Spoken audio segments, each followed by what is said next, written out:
Ikhwas sekalian, saudara-saudariku, salat tahajud seperti kami sampaikan di pertemuan lalu adalah salat yang sangat penting. Ingat, kalau di pertemuan lalu kami sampaikan 4 keutamaan tahajud, hari ini saya tambahkan 2 dan 3 yang lain langsung dari Al-Quran.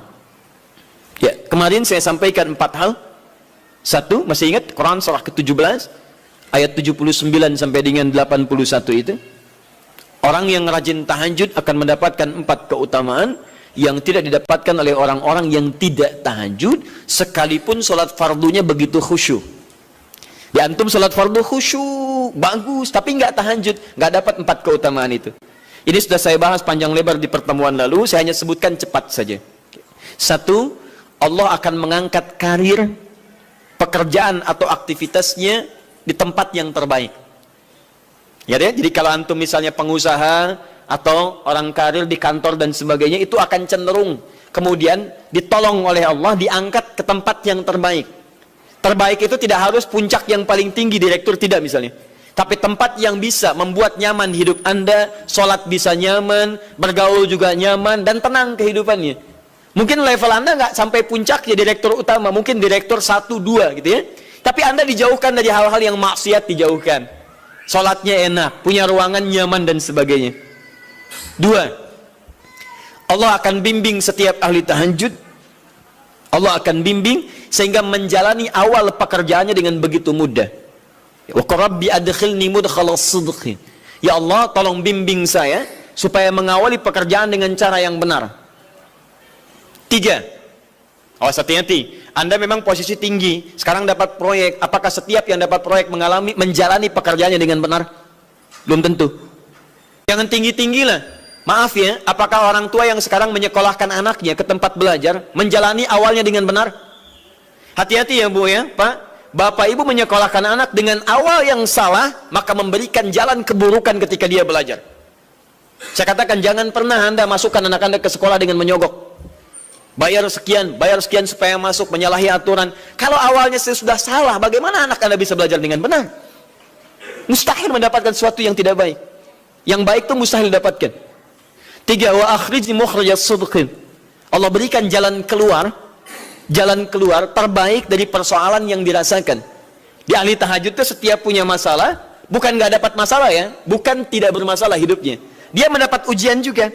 Cuman sebelum diuji, diringankan masalahnya. Sehingga seakan-akan nggak punya masalah. Padahal sama dengan yang lain, cuma saat akan dia lalui, Allah ringankan persoalannya sehingga mudah dilalui. Dan yang keempat ini yang hebat. Ya, waj'alni min ladunka sultanan nasira. Allah akan tolong langsung orang ini ketika ada lingkungan sekitar yang akan menyakiti atau menjahilinya. Kalau diisengi orang, diganggu orang dan sebagainya, ini orang-orang seperti ini langsung mendapatkan perlindungan dari Allah Subhanahu wa taala. Ada satu kali, ini kisah nyata, seorang saleh ahli tahajud, sampai saking ahli tahajudnya tidak ingin meninggal. Ini sangat nyata kisahnya dan tidak mengarang. Satu kali Pak, kemudian malam-malam dia perjalanan dengan rombongan. Sekarang lihat apa yang beliau sampaikan. Begitu datang harimau itu, perhatikan ahli tahajud ini, dia ingat dengan janji Allah. Dia ingat dengan janji Allah. Perhatikan baik-baik ya. Kalau Anda sudah punya kebiasaan Qur'ani dalam jiwa Anda, maka ayat itu akan hadir membimbing Anda dalam setiap kesulitan Anda. Apapun itu. Nabi Yusuf dekat dengan Allah, ketika digoda muncul ayatnya. Laula ara'a burhana rabbi, kalau bukan melihat petunjuk dari Rabbnya, niscaya ada sesuatu yang buruk terjadi kepadanya. Tapi Allah jaga beliau. Lihat baik-baik teman-teman. Begitu melompat harimau itu, kemudian dia katakan dalam jiwanya, lihat kalimatnya, ya khalqallah, hei makhluk Allah. Dia tidak katakan ya namar, hei harimau, tidak. Kalau disebutkan harimaunya menunjuk pada zatnya, tapi dia lekatkan makhluk ini kepada penciptanya, hei makhluk Allah. Ya khalqallah, hei makhluk Allah, jika saya memang rizki yang telah Allah tetapkan untukmu pada saat ini, maka saya ridho untuk engkau makan, silakan, tidak ada masalah. Kalau Allah tetapkan saya sebagai rizki untukmu pada saat ini, silahkan. Tapi kalau saya bukan menjadi rizki yang telah Allah tetapkan untukmu pada saat ini, maka jangan coba-coba ganggu ibadahku hari ini. Lihat kalimatnya, bukan jangan makan aku. Lihat, bukan jangan makan aku. Jangan coba-coba ganggu ibadahku saat ini, atau aku akan mohonkan pada Allah penciptamu untuk menghancurkan engkau saat ini juga. Perhatikan, dia minta jangan ganggu tahajudnya, bukan jangan makan dirinya. Apa yang terjadi ketika dikaitkan dengan ayat perlindungan tentang tahajudnya, maka tiba-tiba harimau ini pergi meninggalkannya, mengaum sekali langsung pergi. Anda bisa bayangkan, bisa nggak malam-malam begitu Anda sholat, tiba-tiba ada nyamuk misalnya kan banyak tuh, begitu Anda mulai disengat oleh nyamuk, diambil Anda katakan, hei nyamuk, kalau ini memang rizki yang telah Allah tetapkan untukmu saat ini, sedot sebanyak-banyaknya, saya ikhlas. Tapi kalau bukan, jangan coba-coba ganggu saya, atau saya mohonkan kepada Allah pencipta untuk menghancurkan kau saat ini juga. Masya Allah. Kira-kira apa reaksi nyamuk? Makin banyak kayaknya. Coba cek. Berarti chemistry-nya harus lebih dibangun lagi. Tingkatkan. Itu waj'alni min ladunka sultanan nasira. Nah, maka teman-teman sekalian, dari 4 ini, kemudian Nabi menguatkan tentang itu sampai muncul ayat-ayat khusus dari Al-Quran untuk memberikan jaminan-jaminan. Ini tambahannya. Yang kelima, ini yang belum saya sampaikan pertemuan lalu. Kelima, salat tahajud itu adalah kebiasaan ahli surga saat di dunia. Jadi kalau Anda ingin melihat ahli surga yang hadir di dunia, salah satunya lihat kebiasaan salat malamnya. Bukan nonton bola. Dan tidak dikalahkan oleh bola. Dia nggak peduli mau Kroasia menang 2-1 lawan Inggris, dia nggak peduli. Ya, mau Prancis menang 1-0 lawan Belgia, dia nggak peduli. Pokoknya terserah, yang penting juaranya Prancis misalnya gitu kan, tidak. Dia nggak peduli, mau siapapun nggak ada masalah. Dan tidak dikalahkan. Jadi kalau Anda ingin melihat kebiasaan ahli surga saat di dunia, lihat kebiasaan malamnya. Kalau dia bangun dan mengalahkan semua kebiasaan malam ahli dunia, maka itulah ahli surga. Salah satu kebiasaannya. Ya, kalau nanti turunan dari tahajudnya muncul, nanti saya terangkan. Yang berhasil tahajud, ciri-cirinya begini. Jadi jangan dilihat setiap yang malam sholat, itu disebut ahli tahajud. Belum tentu, ada ciri-cirinya. Tapi ciri yang pertama, yang melekat kuat, kelihatan nampak, pertama adalah ciri ahli surga, dia memiliki kecenderungan untuk sering bangun malam. Dalilnya Quran surah ke-51 ayat 15 sampai dengan ayat ke-17-nya. Innal muttaqina fi jannatin wa 'uyun, sungguh di antara orang takwa itu nanti akan ada yang mendapatkan hadiah taman surga. Apa keistimewaannya? Akhidhina ma atahum rabbuhum innahum kanu qabla dzalika muhsinin. Sungguh kebiasaan mereka itu saat di surga, keutamaan surga, taman surga ini, mereka akan langsung mendapatkan semua kenikmatannya dari Allah langsung. Kalau surga lain diberikan lewildanun mukhalladun, pelayan surga. Di kalau antum ikhwan oleh bidadari surga, yang akhwat oleh pangeran-pangeran surga. Ganteng cantiknya nggak usah dibayangkan, tak terlukiskan. Ada hurun in, ada seperti mutiara, ada seperti berlian, oh, indah sekali. Dan kata Nabi, mala ainan ra'at wala udhunun sami'at wala khatara ala qalbi bashar. Ya, gak pernah dilihat di bumi. Dia mengantarkan bi aqwabi wa abariq wa ka'sin min ma'in, bawa gelas-gelas yang berleburan mutiara, emas dan sebagainya. Gak seperti ini, gak ada merek Akhir TV di sana nanti. Ya, semuanya indah. Tapi gak terbayang. Tapi taman surga tidak. Allah langsung yang berikan tanpa perantara. Kun fayakun. Gak usah dibayangkan. Laisa kamitslihi syai'. Ada seketika. Tapi yang hebat, apa kebiasaan ini? Kata Al-Quran langsung, ini Allah yang mempersaksikan. Innahum kanu qabla dzalika muhsinin. Mereka itu ahli ihsan saat di dunia. Ayat 17-nya, kanu qalila minal laili ma yahja'un. Mereka itu malamnya sedikit tidurnya. Jadi punya kebiasaan bangun malam. Jadi kalau Anda, ini cara memahami ayat itu begini. Cara memahami ayat seperti ini, jangan mencari orang lain. Anda sendiri yang menjadi bagian dari ayat itu. Jadi itu diinformasikan pada kita sebagai tawaran, kita mau nggak berniaga dengan ayat itu?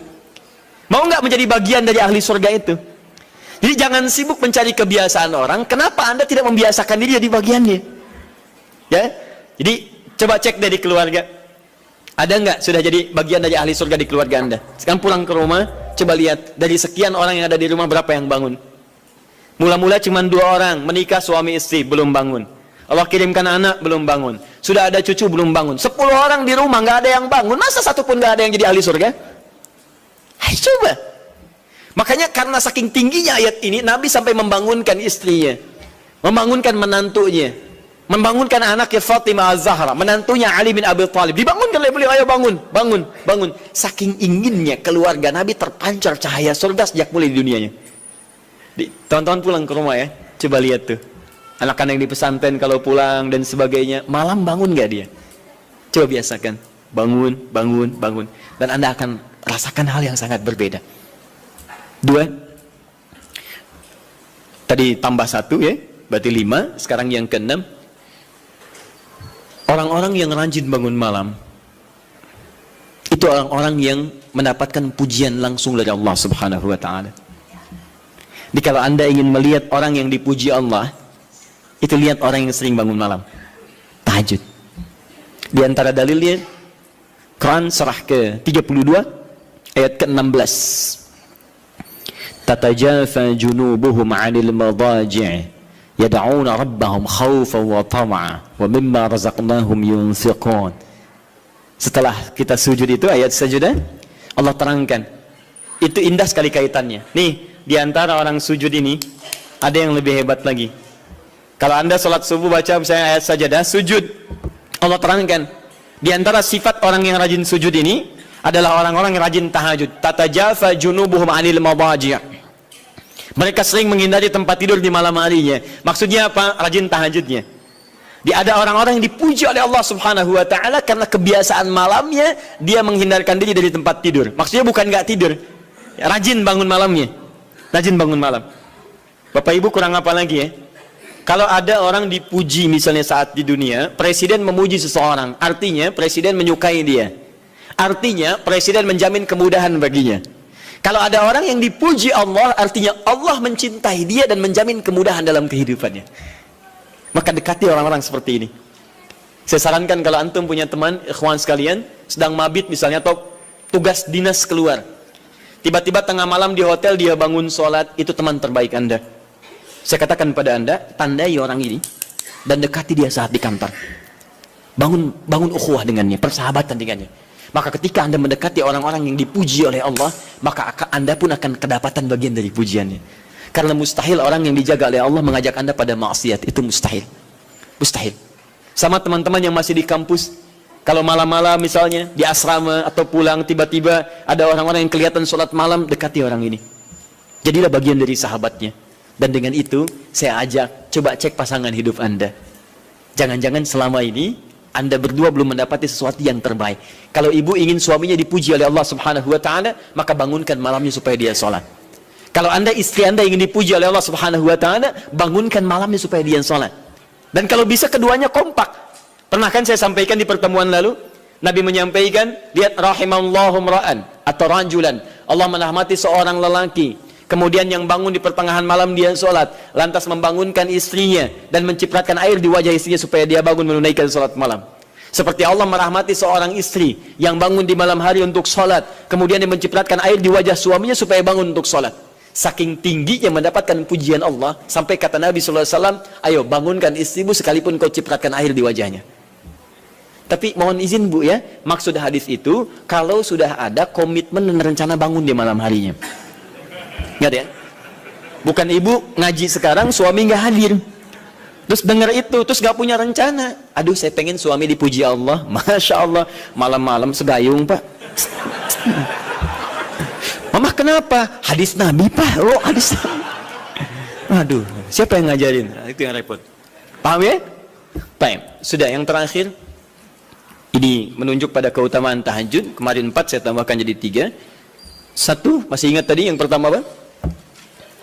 Allah Subhanahu wa ta'ala menjamin ia sebagai ahli surga, kebiasaan yang ada di dunia. Yang kedua, Allah memuji orang ini. Dan yang ketiga, tahajud itu kebiasaan orang soleh yang ditekankan oleh Al-Quran dan hadis Nabi SAW. Kebiasaan orang-orang soleh. Jadi kalau yang pertama ahli surga, kedua dipuji Allah, yang ketiga langsung dikuatkan orang-orang soleh. Dan orang-orang soleh itu, mohon izin ya, maaf, orang soleh itu tempatnya saat di surga, itu sesurga dengan semua nabi. Semua nabi dan rasul. Ayatnya ada di Quran surah keempat An-Nisa ayat 69. Paling kanan di pertengahan. وَمَنْ يُطِعِ اللَّهَ وَرَسُولَهُ فَأُولَئِكَ مَعَ الَّذِينَ أَنْعَمَ اللَّهُ عَلَيْهِمْ مِنَ النَّبِيِّينَ وَالصِّدِّيقِينَ وَالشُّهَدَاءِ وَالصَّالِحِينَ وَحَسُنَ أُولَئِكَ رَفِيقًا. Siapa yang memenaati Allah dan Rasulnya, maka dia bisa sesurga dengan orang-orang yang telah Allah berikan jaminan nikmat surga untuk mereka. Di antara mereka para nabi, Awas. Para syuhada, siddiqin, orang-orang jujur, wassalihin, orang-orang saleh. Ini syahidnya di ayat ini bahwa orang-orang saleh akan ke surga bersama semua nabi. Saya pernah katakan pada Anda, kalau beberapa nabi saja, maka bahasa Arabnya bukan nabiyin, tapi anbiya. Anbiya. Karena itu ada surah ke-21, surah Al-Anbiya. Di situ dikisahkan beberapa nabi saja. Puncaknya di Quran surah 21 ayat 83 sampai 90. Di situ ada kisah Nabi Zakaria, kisah Nabi Yunus, kisah Nabi Ayub dan sebagainya. Anda bisa baca itu, ada turunan para nabi, tapi tidak semua nabi dikisahkan. Tapi kalau Anda ingin sesurga dengan semua nabi tanpa kecuali, maka Anda kerjakan sebagai orang soleh saat di dunia, ada peluang mendapatinya. Nah, ciri orang soleh yang ditekankan itu, dia adalah orang-orang yang rajin. Ayat kedua, wa minal laili fasjud lahu wasabbih, tapi sebagian malam cari waktu untuk banyak bersujud kepada Allah dan memperbanyak tasbih kepadanya. Di antara makna tasbih dan sujud itu adalah tahajud. Dari mana taunya tasbih dan sujud bagian dari tahajud? Itulah nanti yang akan kita bahas tentang sifat salat tahajud Nabi dalam pertemuan yang sekarang. Baik, sekarang kita mulai materi intinya. Tadi muqaddimah, ya. Baik. Bismillah.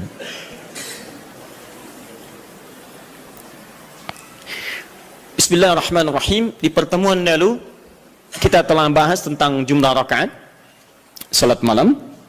Kemudian di antara rakaat itu kita diberikan pilihan mana yang mau dipilih, silahkan, tidak ada masalah. Mau 11, mau 23, bahkan lebih daripada itu. Sekarang setelah diketahui jumlah rakaatnya, bagaimana cara menunaikannya? Baik. Hadis pertama, Abu Daud, nomor hadis 1369.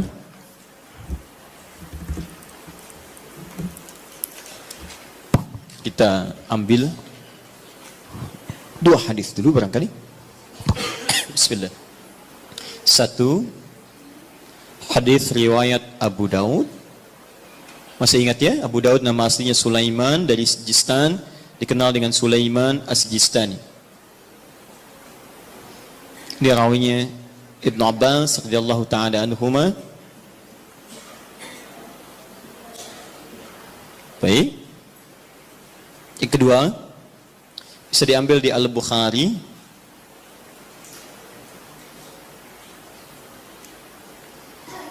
Nomor hadis dari 2008 bisa sampai 2012.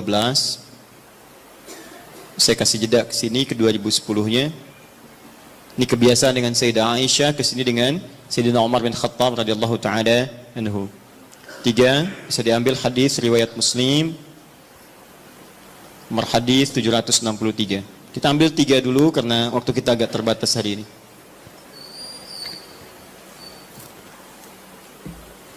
Baik, yang pertama kita lihat. Sekarang kita akan bicara tentang teknis atau cara menunaikan tahajud. Sifat pertama, apakah tahajud ditunaikan sendirian atau bagaimana bacaan tahajud Nabi sampai dengan ke salam. Ya, kita mulai bagian pertama. Bismillahirrahmanirrahim, tentang persoalan apakah salat tahajud ditunaikan sendiri atau berjamaah. Kita ambil hadis pertama di Abu Daud nomor hadis 1369. Hadis ini telah kami kopikan tentang dari awal pembahasan dan alhamdulillah saya hakul yakin sudah dibagikan, ya. Mungkin sebagian yang datang pada kesempatan ini ada yang belum mendapatinya. Mudah-mudahan nanti kita tampilkan kembali untuk bisa dipahami dengan baik. Singkatnya adalah ketika Nabi SAW menginap di rumah istri beliau Sayyidah Maimunah, kemudian Ibnu Abbas radhiyallahu taala anhuma juga ingin menginap di rumah Sayyidah Maimunah. Setelah itu tujuannya untuk mengetahui kebiasaan Nabi. Ini Bapak Ibu, maaf ya, kalau saya harus sampaikan permohonan maaf di awal. Kebanyakan orang belajar hadis itu seringkali melewati muqaddimahnya, pengantar hadisnya. Hanya langsung ingin tahu poin-poinnya aja, isinya seperti apa. Padahal pengantar hadis itu memberikan inspirasi pada kita membentuk karakteristik seperti orang-orang baik di masa lalu. Jadi saya sarankan kepada Anda, kalau Anda belajar hadis, kemudian ingin Anda bahas, ada dua hal penting di hadis itu. Satu sanad, dua matan. Sanad itu adalah singkatnya silsilah periwayat hadis yang meriwayatkan hadis itu sampai pada kita. Siapa yang meriwayatkan hadisnya? Pelajari kenapa dia bisa meriwayatkan hadis, apa kebiasaannya. Yang kedua, matan. Matan itu isi hadisnya. Nah, sekarang lihat baik-baik ya. Ibnu Abbas ini yang meriwayatkan hadis kita ini, yang sampai kepada kita. Siapa Ibnu Abbas ini? Ini masih kecil anaknya. Ya, anaknya Abbas. Abbas punya dua anak laki-laki, satu Fudail, kedua Abdullah. Abdullah ini ketika dilahirkan, suasananya lahir tumbuh di akhir-akhir kehidupan Nabi SAW. Jadi masih kecil. Nabi meninggal dunia wafat, usianya masih 13-14 tahun. Tapi ingat betul, Abdullah kecil ini diinvestasikan oleh orang tuanya untuk belajar pengetahuan dari Nabi SAW. Di Abbas ini visinya dalam, beliau itu pengusaha Pak. Pengusaha, sebelum masuk Islam itu ahli riba, rentenir pada saat itu. Bahkan riba yang dibebaskan pertama kali, ayat riba yang turun untuk membebaskan ribanya Abbas. Dibebaskan, begitu keluar dari jerat-jerat yang buruk itu, usahanya meningkat jadi kaya. Tapi hebatnya, status kekayaannya tidak melunturkan visi hidupnya untuk mendekatkan anaknya dekat dengan Nabi SAW. Jadi tidak menghalangi Anda boleh jadi direktur apapun silahkan. Direktur A, direktur B, pengusaha A, pengusaha B, nggak jadi masalah. Tapi masa iya sih dari sekian anak Anda nggak ada yang hafal Quran? Anda harus punya cita-cita. Ini saya bekerja di sini, saya belum hafal Quran, tapi anak saya dia mesti hafal. Anak Anda empatkan, yang pertama ini penghafal Quran, yang kedua ahli hadis, ketiga ahli tafsir, keempat ahli fiqih. Allahu Akbar. Begitu Anda mendapatkan kesulitan di rumah tentang hal tertentu, anak Anda solusinya di situ. Begitu mendapatkan masalah, kakak sini, apa ayatnya? Oh ini ayah, bla bla bla bla bla. Selesai. Masya Allah. Adik, hadis siapa yang menguatkan ini? Ini ayah. Anmada kalau Rasulullah SAW. Selesai. Apa hukum fikihnya? Ini ayah. Masya Allah. Apa turunan tafsirnya? Ini abi. Masya Allah. Sudah. Ustadz nggak laku. Nggak lengkap di rumah. Ya. Nah, ini disiapkan oleh Abbas, anak pertama saya. Karena dia sudah dewasa, maka saya hibahkan untuk membantu Nabi. Makanya banyak kisah tentang sirah Nabawiyah wafatnya Nabi, itu hanya berhenti wafat di pangkuan Sayyidah Aisyah. Berwudu, sholat, di pangkuan Sayyidah Aisyah wafat. Tapi siapakah yang membawakan air wudunya? Fudail, kakaknya Abdullah. Beliau yang bawakan air wudunya. Berwudu Nabi kemudian dengan bejana itu. Dan itu sampai berkhidmat pada Rasulullah sampai di akhir hidupnya. Tapi yang kecil ini, langsung dihadirkan nuansa cinta kepada Nabi untuk mempelajari bagian kesolehan dan pengetahuannya. Ini tandanya seperti ini. Maksudnya adalah, kata para ulama hadis, jika Anda memiliki anak-anak yang serupa, laki-laki atau yang sebagainya, kemudian menemukan orang-orang soleh sekitaran Anda, maka dekatkan anak itu kepada dirinya atau majlisnya. Hadirkan. Kami dulu waktu belajar terbiasa, di mana ada syekh, kita lazimi syekh itu. Sekalipun kami jadi pembantunya. Itu biasa. Bawakan tasnya. Begitu bawakan tas, di jalan kita tanya masalah hukum dan sebagainya. Kadang kami gorengkan makanan untuknya. Begitu digorengkan, selesai dihidangkan, itulah yang hadir dari lisan beliau. Kalau Rasulullah SAW, Rasulullah SAW bersabda, jika kamu menghidangkan makanan begini, wah datang kepada kita tuh. Diindah, jadi niat kita itu untuk belajar. Sama, ya dulu Ja'far As-Shadiq punya pembantu. Pembantunya sampai hafal Quran. Untuk memahami akhlaknya. Sampai tahu kebiasaannya. Tahu Anda kisahnya? Satu ketika kemudian datang seorang tamu, tiba-tiba dia bawakan air, begitu bawakan air terpleset, jatuhlah kemudian air itu, gelasnya kemudian airnya tumpah mengenai jubah tuannya. Begitu terkena jubahnya, wajahnya berubah. Dia tahu, kata pembantunya, Masya Allah, ini ahli surga nih. Ahli surga itu turun ayatnya. Quran surah Ali Imran surah ketiga, ayat 133 sampai 134. Kata pembantunya, wal kadhiminal ghaidha. Ahli surga sanggup menahan marah. Kata Ja'far, saya nggak marah. Pembantunya tahu, sekarang nggak marah, tapi mungkin belum tentu memaafkan. Teruskan ayatnya, wal afina 'anin nas. Dan Allah menyukai orang-orang memberikan maaf pada orang lain. Kata Ja'far, saya maafkan. Yang hebat yang ketiga, beliau tahu Ja'far punya kebiasaan untuk sedekah. 2000 dinar selalu ada dalam kantungnya. Kata pembantunya, Allahu yuhibbul muhsinin. Dan Allah senang pada orang-orang yang berbuat baik. Kata Ja'far, dikeluarkan 2000 dinar, saya berikan sekarang, kamu bebas, gak usah jadi pembantu saya lagi. Masya Allah. Luar biasa. Dan itu kisah-kisah itu banyak teman-teman. Anda bisa gali kisah-kisah yang bisa menguatkan iman kita. Jangan cuma cari bacaan-bacaan gak jelas tuh, ngapain? Main tik-tok, gak ada kerjaan. Itu apa gitu? Saya aja bingung, ada orang sampai ngerjain ini, saya nggak tahu itu apa gitu ya. Cuma lihat di berita kok, kenapa gitu? Dan nggak ada faedahnya, kenapa sih? Kenapa nggak cari tentang kisah-kisah soleh orang dulu, terus praktekkan di rumah, bisa menguatkan iman kita. Nah, salah satunya Ibnu Abbas. Jadi Anda, maaf ya, kisah ini kita tarik sebagai inspirasi. Kalau Anda sudah berkeluarga, coba di antara sekian anak itu mesti disiapkan. Ini mau jadi apa, ini jadi apa. Dan ada kebanggaan di akhirat nanti. Misalnya ini nanti yang pakaikan mahkota kami di akhirat. Saat kami pulang menghadap Allah, siapkan, semua harus hafal Quran. Semua hafal Quran. Nanti spesifikasinya, ini ahlinya qiraat, ini hadisnya dan sebagainya. Ibnu Abbas disiapkan oleh orang tuanya, maka dia melazimi Nabi SAW karena bagian dari keluarganya. Usia masih 3-4 tahun, datang ke rumah bibinya Maimunah, kemudian tidur di rumahnya dan bangun saat di pertengahan malam. Kisah bangunnya sampai dengan wudhu sudah selesai, kita akan masuk kepada fase tahajudnya. Begitu Nabi malamnya akan sholat, maka Ibnu Abbas tiba-tiba masuk ke barisan, menjadi saf bagian dari Nabi, sholatlah di belakang Nabi sebagai makmum. Lihat ya, jadi Nabi sedang sholat, saya ilustrasikan ya, misal, ini sedang sholat, tiba-tiba Ibnu Abbas dari belakang ikut sholat sebagai makmum. Lantas ditarik oleh Nabi, disejajarkan oleh Nabi SAW dengan posisi beliau. Sejajar, tadinya di belakang begini, ditarik jadi sejajar begini. Paham? Disejajarkan seperti ini. Hadis ini sering digunakan dalil oleh teman-teman kita tentang kebolehan menyusun saf laki-laki dan perempuan dengan posisi sejajar bila imamnya satu dan makmumnya satu. Pernah dengar ada guru Anda mengajarkan, kalau ini posisi imam satu, maka makmumnya satu, boleh makmum dan imam posisi sejajar. Tidak ada yang lebih, baik imam maju sedikit atau makmum mundur sedikit. Tapi sejajar persis sama semua. Pernah dengar ini? Nah, hadisnya hadis ini yang digunakan dalilnya. Apa Nabi mengajarkan tahajud?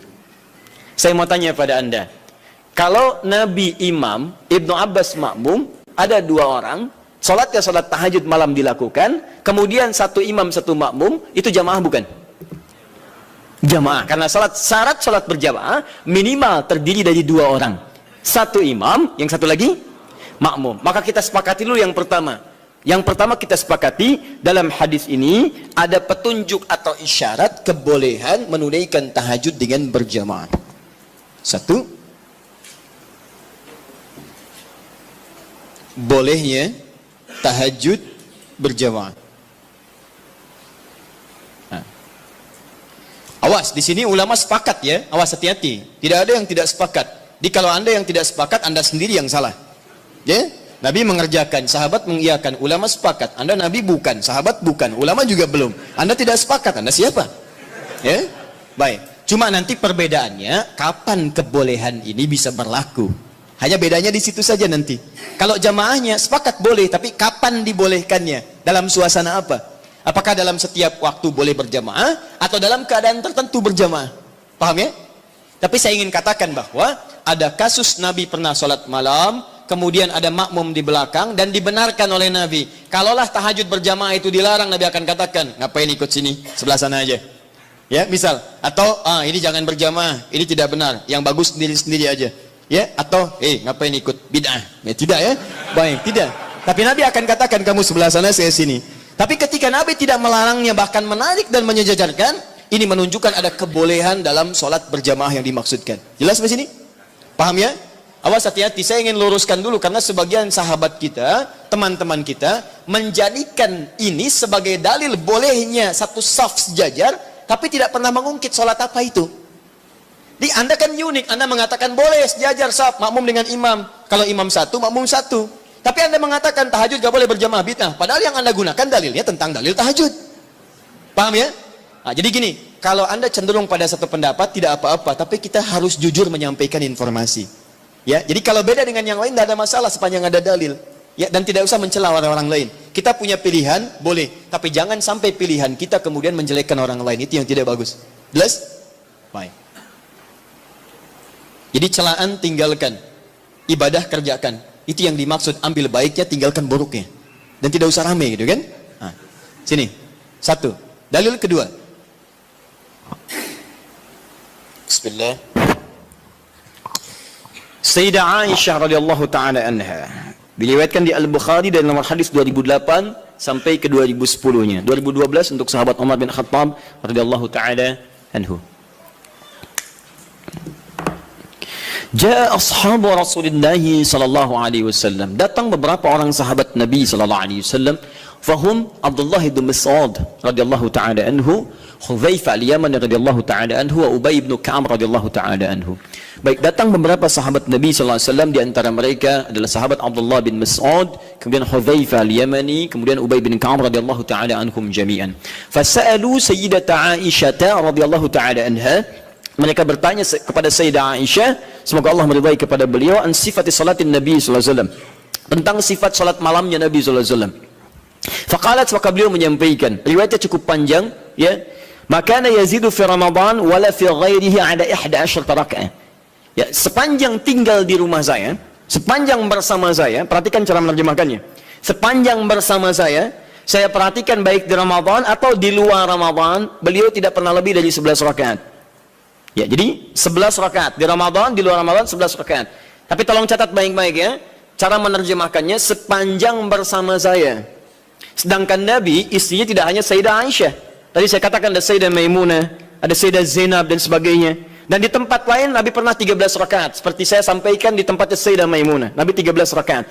Ada bahkan yang kurang dari itu, ada yang lebih daripada itu. Tapi di rumah Sayyidah Aisyah 11 rakaat. Dan ini telah tuntas di pertemuan lalu. Perhatikan, yusalli arba'an, kemudian beliau salat 4 rakaat, thumma yusalli arba'an, kemudian 4 rakaat, thumma yusalli thalathan. Beliau salat 4 rakaat dan 3 rakaat.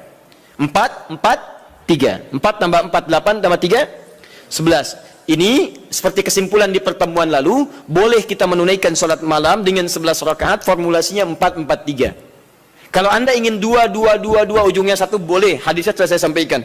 Bahkan masih tertulis di Abu Dawud nomor hadis 1369.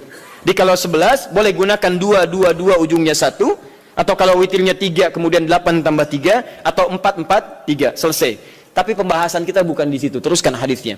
La tas'al an husnihinna wa tolihinna. Tapi jangan ditanyakan bagaimana panjang dan bagus bacaannya.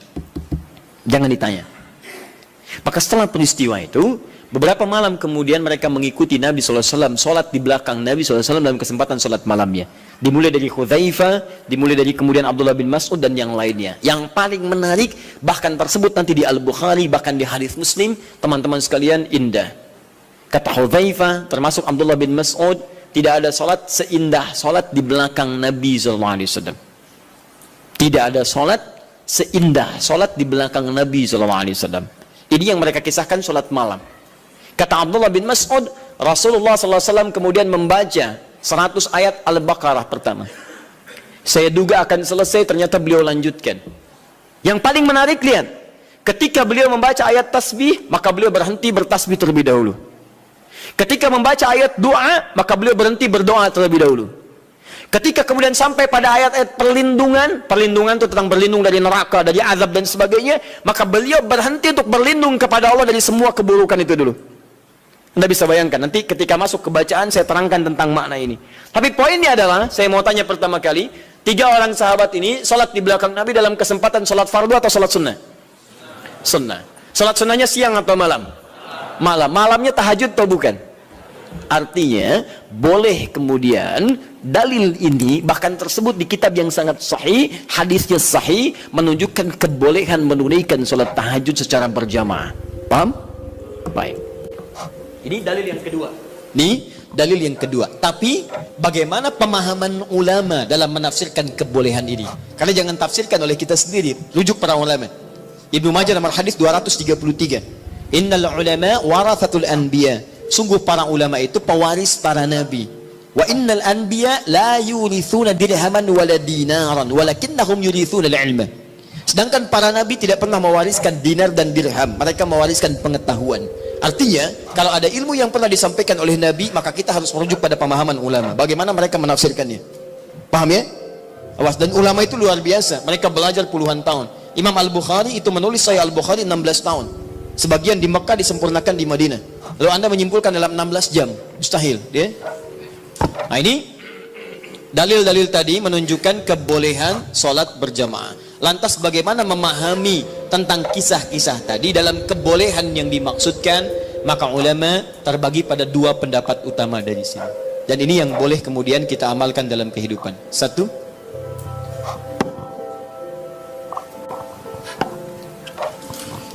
Pendapat pertama menyampaikan hadis yang menunjukkan dibenarkannya salat tahajud berjamaah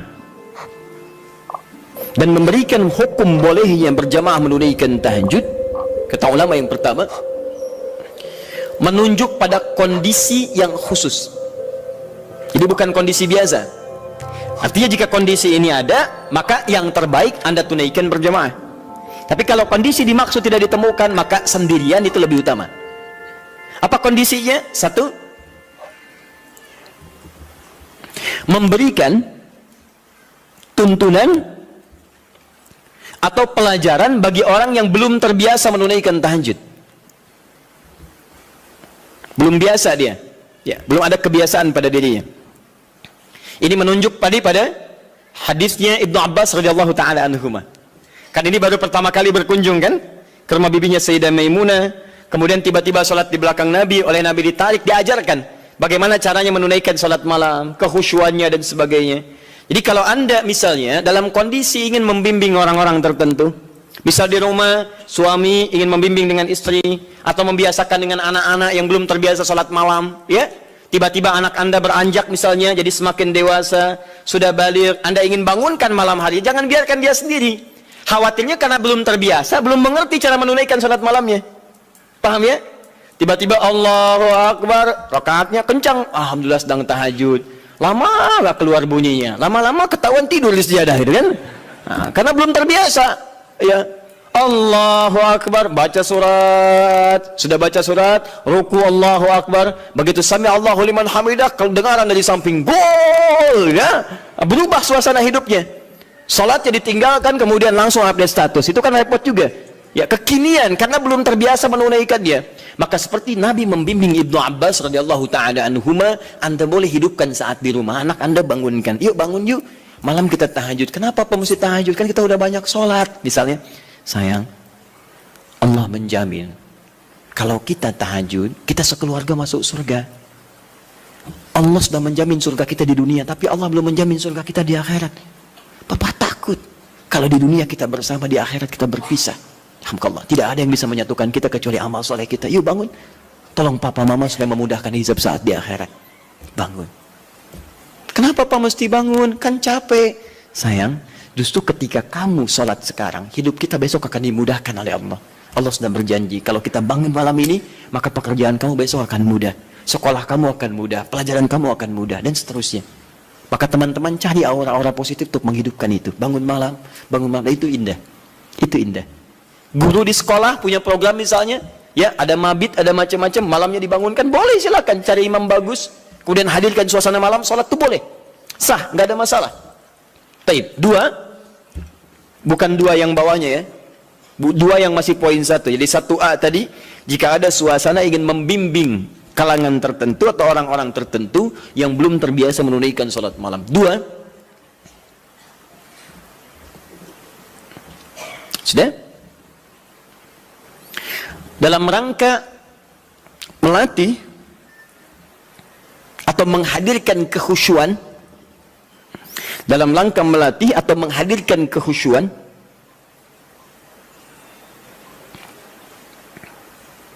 juga menyempurnakan hafalan Al-Quran. Melatih, menghadirkan kekhusyuan, juga menyempurnakan hafalan Al-Quran. Ini kebolehan ini diikat pada suasana yang kedua ini. Contohnya tadi peristiwa beberapa sahabat tadi. Ya, mereka biasa salat malam, cuman ingin bertanya bagaimana salat malamnya Nabi, ingin merasakan kekhusyuan tersendiri. Dimaksudnya pengalaman itu nanti bisa dibagi dengan sahabat lain ketika mengimami. Visi sahabat begitu Pak, Bu. Di sahabat-sahabat ini kadang ngejar Nabi supaya bisa diamalkan lagi dalam kesempatan lain. Misal Mu'adz bin Jabal itu ngejar Nabi bagaimana sifat salat fardunya. Begitu mendapati kebiasaan Nabi, oh Masya Allah, begitu Mu'adz salat di belakang Nabi, Allahu Akbar, salat isya'nya teman-teman sekalian itu sampai Al-Baqarah 100 ayat, baru kemudian selesai salam. Begitu mendapatkan pengalaman itu, Mu'adz kemudian pergi ke tempat beliau jadi imam. Saat jadi imam, beliau imami persis sama dengan cara mengimami Nabi. Isya'nya Al-Baqarah, rakaat pertama 100 ayat, rakaat kedua 100 ayat yang lainnya. Jadi selesai kemudian salat isya 200 ayat paling minimal. Kadang-kadang selesai ke Al-Baqarah. Begitu lihat makmum ke belakang, mulai berkurang. Kata Muaz, munafik nih orang-orang, gak mau sholat dengan saya. Karena tanda orang munafik salah satunya adalah malas menunaikan sholat isya dan sholat subuh. Keberatan para sahabat yang disebut munafik oleh Muaz. Kami tidak munafik, diadukan pada Nabi. Begitu diadukan, Muaz dipanggil. Muaz, kenapa? Ya Rasulullah, saya imami mereka sholat malam, sholat isya. Mereka tiba-tiba menghilang. Ada yang lemas, ada yang tidak ikut. Mereka munafik, bukan kata Anda munafik orang-orang malas sholat isya. Lalu ditanya oleh Nabi, kenapa kalian tidak ikut sholat dengan Muaz? Ya Rasulullah, bukan kami nggak ikut, cuman kepanjangan. Kami udah kerja begini capek, diimamin begini, kami juga capek kan ya. Nah itu zaman Nabi sudah ada. Sudah ada sebagian seperti itu. Maka kata Rasulullah, kenapa Muaz kamu terlampau panjang? Kata Muaz, ya Rasulullah, saya akan ikut Anda. Anda ingin saya begini, saya praktekkan. Tapi Nabi perhatikan, lebih pintar, karena Allah berikan bimbingan. Ya Muaz, perhatikan baik-baik. Saya baca panjang, karena makmum saya itu kamu. Tapi kamu baca panjang, makmum kamu mereka. Tidak sama. Kalimat itu yang di copy paste oleh sahabat Ali bin Abi Thalib ketika kemudian disoal oleh masyarakatnya pada saat itu. Kata rakyatnya, Ali, kenapa pemerintahan kamu banyak masalah? Pemerintahan pada masa Utsman tidak begini. Umar lebih bagus daripada ini. Abu Bakar lebih bagus lagi. Pemerintahan kamu banyak masalah. Kata Ali, waktu Abu Bakar, Umar, Utsman, rakyatnya saya. Tapi waktu saya, rakyatnya kalian. Itu masalahnya. Paham ya? Baik. Nah, yang tiga sahabat tadi, Abdullah bin Mas'ud radhiyallahu ta'ala anhu, kemudian Ubay bin Ka'ab dan Hudzaifah al-Yamani, itu mencoba merasakan kehusyuan salat di belakang Nabi supaya aura khusyuk itu bisa dipraktekkan sekalipun sedang salat sendirian. Berapa lama sih salat Nabi itu? Berapa panjang? Penasaran kok disebutkan panjang aja, jangan tanya panjangnya, saya pengen ikut. Berapa lama sih? So, seperti apa bacaannya? Itulah yang kemudian mereka dapatkan dan diabadikan oleh Imam An-Nawawi. Antum beli kitab At-Tibyan. Saya ada beberapa yang bahasa Arab, seingat saya yang di terbitan Darul Kutub Al-Islamiyah warna merah marun, itu halaman 37, paling kanan sebelah atas, paragraf pertama baris 1 sampai 3.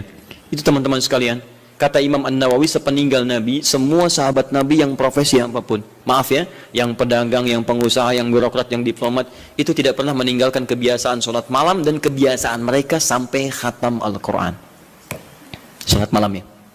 Uthman bin Affan, Tamim Ad-Dari, Abdurrahman bin Auf dan sebagainya. Mereka orang-orang kaya, orang sukses, kaya. Abdurrahman bin Auf kapaknya terbuat dari emas, hartanya banyak, tapi tidak menghentikan kerinduannya untuk menunaikan tahajud. Antum sekaya apa dibandingkan beliau? Dan berapa kali dikalahkan oleh rasa kantuk dan yang lainnya? Orang kaya sekarang belum tentu ada yang kapaknya terbuat dari emas. Tanyakan Bill Gates, orang paling kaya sekarang, istrinya Melinda Gates. Tanyakan, punya kapak nggak? Belum tentu punya. Minyak angin aja nggak punya, cap kapak ya. Jadi itu ya. Jadi kalau Anda ingin merasakan misalnya kehusyuan, kenikmatan sholat, Anda boleh malam datang, misalnya ada imam yang bagus, bacaannya indah, sehingga beberapa bagian tertentu terces lagi, ya enak, dapat imam bagus. Seperti saat Ramadan Anda mencari imam yang bagus, itu boleh. Ada kebiasaan-kebiasaan di teman-teman, terutama Masya Allah, anak-anak pesantren Hidayatullah itu. Demi Allah saya katakan, itu diantara kebiasaan mereka pada umumnya tidak pernah meninggalkan tahajud malam, terkhusus malam Jumat. Anak-anak itu tuh yang luar biasa. Jarang diekspos ya, tapi saya sampaikan supaya kita ikuti kebiasaan itu. Antum boleh misalnya satu malam cari waktu, terus imam yang bagus, sholat tiba, supaya mendapatkan kehusuan tersendiri, itu sah dilakukan. Seperti para sahabat pernah melakukan. Dalilnya ini, hadis sahih, dibenarkan oleh para ulama, dan sah hukumnya. Ini kata para ulama yang pertama, dibolehkan salat tahajud berjamaah dalam konteks ini saja. Ini yang tekstual. Di luar ini, kerjakan masing-masing. Jelas sampai sini? Baik. Yang kedua, berpendapat para ulama, hadis ini menunjukkan kebolehan mutlak berjamaah. Gak perlu diikat oleh kondisi. Artinya kalau mau jamaah, jamaah aja. Kalau enggak, bolehnya mutlak. Kenapa? Karena Nabi pun tidak memberikan petunjuk syarat khusus. Nabi tidak pernah mengatakan, boleh tahajud kalian kalau ada keperluan aja, atau kalau ingin menghadirkan kehusyuan. Kalau tidak ya sudah, nggak usah. Maka ulama yang kedua mengatakan sepanjang tidak dikhususkan, maka jangan jadikan yang umum itu kemudian ditakhsis jadi hukum umum, jadi hukum khusus. Di yang kedua mengatakan dari sini tahajud boleh mutlak berjamaah. Artinya kalau ingin jamaah, jamaah. Kalau tidak, nggak apa-apa. Paham di sini? Jadi kalau yang pertama mengikat dengan dua kondisi tadi, kalau tidak ada itu nggak usah berjamaah. Kemudian yang kedua mengatakan ingin sendirian boleh, ingin berjamaah boleh, dan bolehnya boleh mutlak. Artinya kalau ingin silahkan, tidak silahkan. Suami istri bangun malam, pengen tahajud berjamaah boleh, silahkan. Pengen masing-masing, tidak ada masalah. Jelas sampai sini? Tidak harus menunggu dua kondisi ini. Kalau ingin bangun bersama-sama, bangun sholat berjamaah, sah hukumnya. Paham? Dan dua hal ini tidak ada pertentangan, masing-masing menghormati satu dengan yang lainnya, hanya menunjukkan beberapa perbedaan saja dari sudut pandang pemahaman kepada dalil. Tapi dua-duanya sepakat bahwa tahajud boleh ditunaikan secara berjamaah. Paham? Baik. Kalau sendirian boleh? Tidak ada perbedaan pendapat di situ. Jadi jangan Anda katakan, bolehkah sholat tahajud sendirian? Terdapat perbedaan pendapat ulama di situ. Anda yang beda di situ. Paham ya? Baik, satu, selesai masalah kita. Ustadz cenderung yang mana? Dua-duanya hampir sama. Apa yang mau didebatkan? Dua-duanya hampir sama. Toh mustahil orang-orang berjamaah kalau nggak ada dua keperluan itu. Silakan cek. Pada umumnya ketika berjamaah kan dua itu. Kalau imma tidak memberikan contoh cara tahajud yang benar, yang kedua ingin mendapatkan kekhusyuan dalam sholat. Hampir tidak ada yang lainnya. Silahkan cek. Hampir tidak ada yang lain. Karena itu saya kira ini sedikit bersamaan, hanya beda dalam ungkapan saja. Baik ya? Baik. At-tasmiyah la yughayyirul musamma. Beda nama kadang-kadang tidak menunjukkan perbedaan dari objek yang dibicarakan. Apa bedanya gedang dengan pisang? Sama, beda. Kalau bahasa Indonesia gedang itu, bahasa Sunda pepaya, dan pisang itu cau. Baik ya. Nah, tapi kalau di Jawa disebut gedang itu pisang. Bendanya sama, menunjuk pada benda yang sama, hanya ungkapan yang berbeda. Baik, masalah kedua. Ini terakhir. Apa bacaan yang biasa dibaca oleh Nabi dalam tahajudnya? Terutama surat apa yang beliau biasakan baca? Baik, saya mau mulai dulu. Kalau Al-Fatihah tidak akan saya bahas. Untuk iftitah, pembuka ringan, ada 12 doa iftitah. Iftitah atau istiftah? Iftitah. Baik, satu iftitah, dua istiftah. Satu atau dua yang benar? Yang satu angkat tangan. Yang dua? Anda maunya apa sebetulnya? Satu tidak, dua tidak. Baiklah. Alhamdulillah, hari ini spesial. Tulis sendiri, ngapus sendiri, terangkan sendiri, pilih sendiri. Tanya. Ke atas saja ini. Satu iftitah. Dua istiftah. Ini istiftah. Satu atau dua? Satu yang ini ya. Baik, yang ini benar tidak? Taib. Kalau tidak tahu katakan Allahu a'lam. Baik. Dua-duanya benar tulisannya. Betul. Satu iftitah, dua istiftah. Benar tulisannya. Apa perbedaan keduanya? Satu iftitah itu lebih sedikit hurufnya dan lebih pendek bacaannya dibanding istiftah. Tidak percaya baca. Iftitah satu, dua istiftah. Lebih banyak mana hurufnya, satu atau dua? Dua. Panjang mana? Sekarang kita pakai menggunakan ilmu bahasanya, ilmu lughah. Kaidah berkata, ziyadatul mabna tadullu ala ziyadatil ma'na. Ketika hurufnya bertambah, maka menunjukkan maknanya pun lebih luas. Jadi kalau ada huruf lebih panjang, maka maknanya lebih panjang dibandingkan dengan yang hurufnya sedikit. Artinya kalau iftitah itu pembuka yang ringan, singkat, padat. Kalau istiftah, pembuka yang agak panjang. Kalimatnya lebih panjang dari yang pertama. Nah, Bapak Ibu sekalian, doa pembuka dalam sholat sebelum Al-Fatihah itu ada 12 jenis, 12 ragam. Ada yang pendek, ada yang panjang. Ada yang pendek. Ada a'udzubillahi samil alim minasyaitonir rajim min hamazihi wa nafthihi wa nafthihi. Sudah selesai. Allahu akbar kabira, walhamdulillahi katsira, subhanallahi bukratan wa asila. Selesai. Awas hati-hati ya. Nanti kita belum hapus nih. Nanti kalau sudah saya katakan hapus, nanti insyaallah akan dihapus. Khair insyaallah. Semoga Allah ampuni dosa saya. Tulis lagi. Baik. Jadi kalau pendek ada Allahu akbar kabira, alhamdulillahi katsira, subhanallahi bukratan wa asila. Ada. Yang panjang ada. Allahumma ba'id baini wa baina khataayaya kama ba'adta bainal masyriqi wal maghrib. Allahumma naqqini minal khataaya dan seterusnya. Misal ada lagi yang wajjahtu wajhiya lillazi fatara samawati wal ardh dan seterusnya. Itu panjang. Ya. Allahumma ya Rabb Jibril wa Mikail, itu panjang. Jadi kalau panjang disebutnya istiftah, kalau pendek disebut iftitah. Itu penting dipahami dulu nanti, karena dalam kitab-kitab fikih kadang disebut iftitah, kadang disebut istiftah. Kita mesti paham. Nah, sunnahnya di mana ini ditempatkan, kapan baca yang iftitah pendek, kapan baca yang panjang.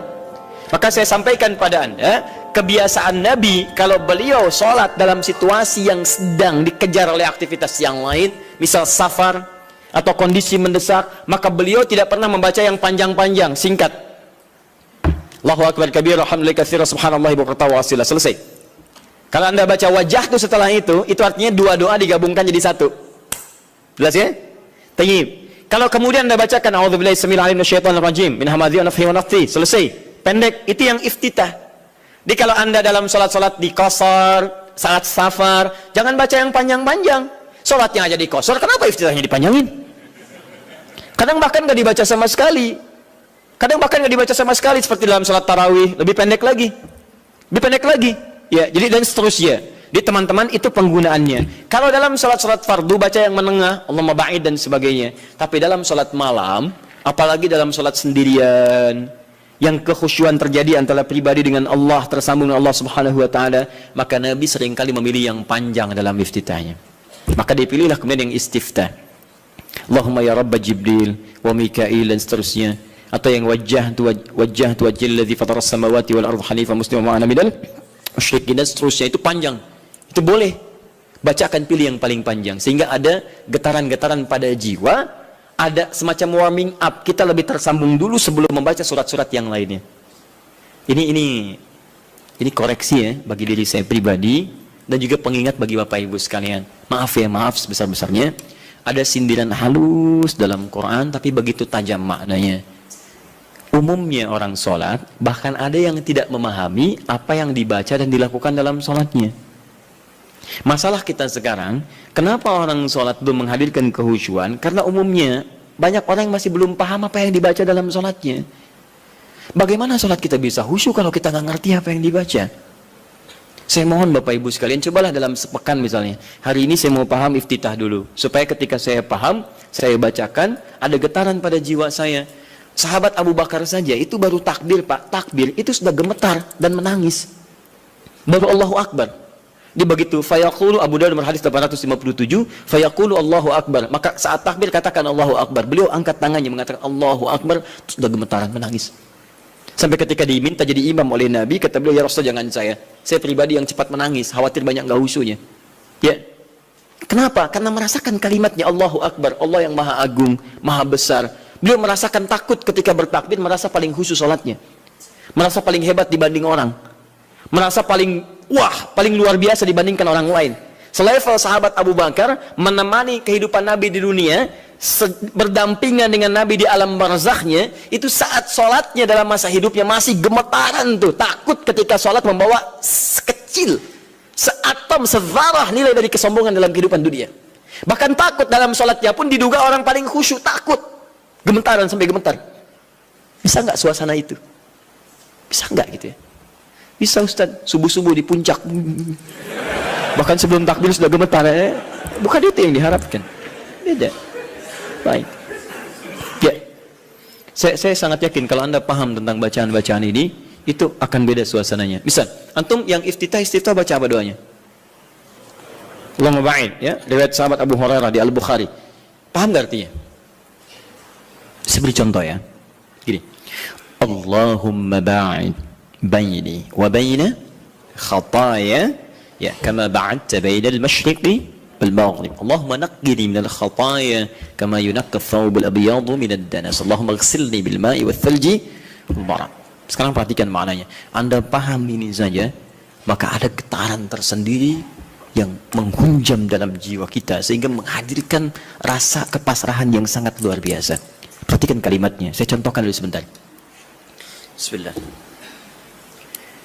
Allahumma ba'id baini wa baina khataayaya. Saya tunjukkan dua kalimat saja. Satu ba'id begini.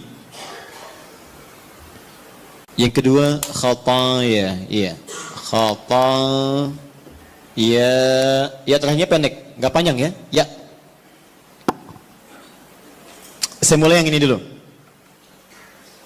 khataya ya. Ini dua kalimat yang disatukan. Kalimat pertama khataya, ini keduanya plus ya kecil. Khataya plus ya pendek. Ya, disatukan. Kalau ini saya naikkan ke atas, saya tuliskan dulu begini, khataya. Ini jama' dari kata khata'un. Jama' ini ada dua, satu akhta'un, akhta', yang kedua khataya. Perhatikan, apa artinya khata'? Artinya salah, yang berpeluang memiliki dosa. Khata', salah. Ada di antara kita yang tidak punya salah? Boleh angkat tangan? Saya langsung pulang. Ya, beliau lebih berhak menyampaikan tausiah. Tapi ada yang hari ini kesalahannya sedikit, yang banyak, sangat banyak, saking banyaknya nggak bisa angkat tangan, tuh kan? Baik, sekarang ganti. Ada yang ingin masuk surga, boleh angkat tangan? Saya doakan dipercepat. Tapi, alhamdulillah. Tapi yang surganya Firdaus boleh angkat tangan? Baik, ini info aja ya, info. Nabi Adam berbuat kesalahan sedikit sekali, sedikit. Nyicipin buah khuldi, keluar dari surga. Antum ngaku salah banyak, pengen masuk. Maka kita harus punya amalan lebih daripada apa yang pernah kita lakukan dari kesalahan. Khata ini salah, sekali salah. Kalau kesalahannya banyak, saya ilustrasikan begini. Kalau ingin mengukur kesalahan, jangan jauh-jauh dulu, tubuh kita dulu. Ini mata nih, mata. Hari ini aja, berapa kali salahnya? Salah lihat. Sudah ada istri, dilihat istri orang. Ibu juga begitu, udah ada suami, dia suami orang. Kenapa suami saya nggak seperti ustadz ya? Suami ibu. Ya. Tapi, paham ya? Nah, itu baru mata, belum telinga, belum lisan, belum pikiran dan sebagainya. Paham ya? Tapi, nah, kalau kesalahannya jadi banyak, tapi masih bisa dihitung, itu akhta namanya. Akhta, salah, tapi masih terhitung. 1, 2, 3, 4, 10. Hari ini 50 salah. Ya Allah, berarti saya harus cari 50 amalan untuk menutup yang salah ini. Salah harus ditutup oleh soleh. Berarti saya harus mengerjakan amal soleh untuk menutup yang salah. Bagaimana caranya? Ingat, cari amalan yang cerdas ya. Cerdas. Yang amalan ringan tapi pahalanya banyak. Kalau kesalahan itu kan satu kali salah dihitung 1 kan? Tapi kalau amalan kebaikan 1 dihitung berapa? 10. Cari lagi amalan yang berlipat seperti bacaan Quran. Bacaan Quran itu 1 hurufnya 10 kebaikan. Jadi begitu Anda melakukan, tak sadar nih ada kesalahan nih, 30 misalnya. Begitu Anda baca Quran, alif, lam, mim. Yang bukan dosa besar, Alif 1 huruf, lam 1 huruf, mim 1 huruf di hadis Nabi. At-Tirmidzi hadis 2910. Ya kan? Maka seketika yang kita nggak duga salah itu dihilangkan oleh Allah. Hilang. Makanya nggak baca Quran sehari itu rugi. Demi Allah rugi, saya katakan. Karena dia nggak sadar, beberapa kesalahan dia tidak tergugurkan dalam kesehariannya itu. Coba kalau mau hitung-hitung, aduh saya salah 5 nih, berarti harus saya tutup. Nun, selesai. Dah, itu orang hitungan. Balik sini. Tapi kalau Anda merasa seperti tadi, aduh nggak terhitung nih, banyak kesalahannya, nggak bisa keukur, maka rubah jamaknya menjadi jamaknya yang kathrah, khataya. Jadi ada jam'ul qillah, jama' tapi masih bisa terhitung. Ada jam'ul kathrah di ilmu nahwu, jama' tapi sulit untuk dihitung saking banyaknya. Banyak. Rubah kalimatnya dari akhta jadi khataya. Paham? Nah, terus Anda ngaku, saya memang mengakui ya Allah banyak salah seperti tadi itu. Ngaku banyak. Mata salah, telinga salah, kaki salah, semua salah ya Allah. Saya ngaku banyak salahnya. Amal saya sedikit. Kalau Anda mengakui kesalahannya, tambahkan ya kecil di ujung kalimat khatayanya. Maka khataya ya. Jadi kalau kalimat itu disatukan khataya ya, maknanya saya mengakui saya banyak salahnya. Nah, kalau Anda ingin dihapuskan, dijauhkan dari kesalahan itu sejauh-jauhnya, maka sesuatu yang dijauhkan sejauh-jauhnya bahasa Arabnya ba'id. Ada tasydid ba'id, ada pakai alif ba'id. Kalau tasydid begini, ini di ilmu lugah ya, ba'id ada tasydid ini. Itu artinya jauhkan tapi masih kelihatan. Oleh ikhwah ba'id sa'an nih, teman-teman tolong jauhkan jam itu dari saya. Anda jauhkan misalnya, Tapi saya masih lihat, itu pakai tasydid, ba'id. Tapi kalau sudah pakai alif, ba'id, itu artinya jauhkan sejauh-jauhnya sampai saya nggak bisa lihat lagi.